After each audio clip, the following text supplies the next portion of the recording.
Resurrected demons battle G.I. Joe and the Caveman at the weekend box office. Two movies tied for second place. Cavemen don't need brains. We have these. Yeah, that's what I'm talking about. Ideas. The Croods picked up about $21 million more. The animated comedy has pulled in $333 million worldwide over 3 weeks. We have to assume that there's no one we can trust. There is one man. G.I. Joe Retaliation was knocked out of the top spot. The high testosterone action flick marched away with another $21 million for a 10-day total of $232 million. On my order. There was something in the woods.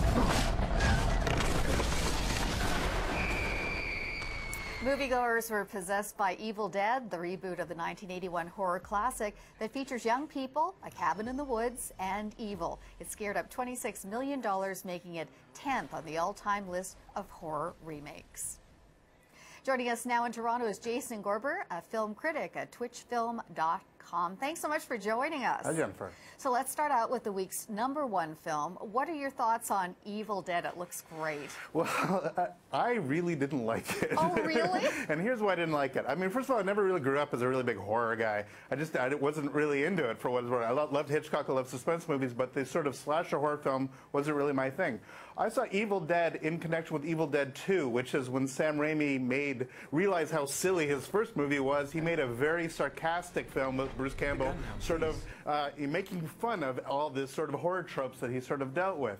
What you see with this new remake of Evil Dead is definitely Fede Alvarez, a new director, coming in and putting his own stamp on it. He got rid of CGI effects, went with all practical. It's very gory, it's very gushy, and people who really like horror movies are really liking it. But for me, I'm like, these are a bunch of stupid people doing a bunch of stupid things. I'm like, why are you reading the book? Why are you even here? Like, there's no excuse works. There's a film that came out, I guess it was last year, called Cabin in the Woods, Joss Whedon and Drew Goddard. Once you've done Cabin in the Woods, once you've done Cabin in the Woods, and once you've done Evil Dead 2, it's really hard to do Evil Dead without any sarcasm. And the problem is, it's a very, very silly movie that I didn't like at all. But a lot of people go because people are craving something that's a little bit more visceral. I would have much rather been an original idea that knew what it was and sort of went for it, whereas this just felt like a retread for me. Okay, now the Sapphires, totally different direction here. It made its debut at TIFF last year. Let's watch a clip before you tell us more about the film, okay? Fabulous. I'm just here to get you there, you know? I'll take you there. There is a place called the Apollo Theater. It's where dreams are made, where legends are born. I'll take you there. I can see you girls singing in places like that. There and in the Rainbow, in the Olympia, the best rooms in the world. I'll take you there. Because you've got it within you, you just need to let it out. I'll take you. What'd you think? First of all, I just think that I really want to own a Fender Rhodes. It's really depressing me. The electric piano sounds amazing.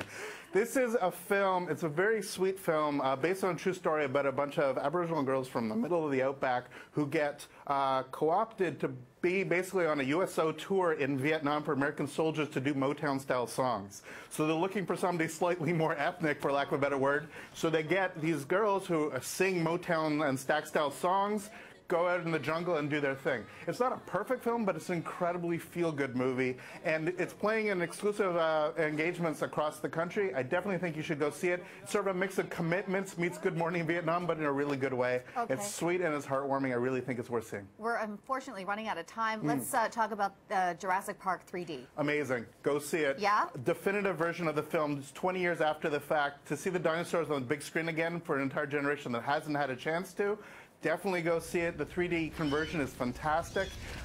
It is absolutely, I think, the way to see this film.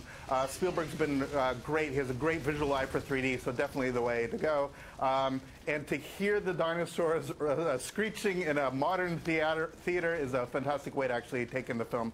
Definitely go see it while it's out. It's only out for a week, so definitely get it. All right, great. Now, finally, on a sad note, Yeah. a big loss to film lovers this week as film critic Roger Ebert has passed away. Right. You personally, I'm sure, met him, or what did he mean to you personally? Yeah, I mean, it's a much longer story, but when I was working on the thesis, he actually helped me out. Yeah, there's a photo of him and I. When I was working on a thesis, I had a chapter on one of his reviews, and I got his permission to use it. I'd see him every year at TIFF. He was an incredibly strong proponent of cinema in this country, and particularly in Toronto. He loved this city, and he loved what the Toronto International Film Festival could bring to this country's film lore. He was an incredibly generous person who helped out generations of film critics. For people who only knew him as a thumbs up, thumbs down guy, take some time and go look at his reviews, read his reviews, and see, even if you don't agree with him, you're definitely going to learn something from him.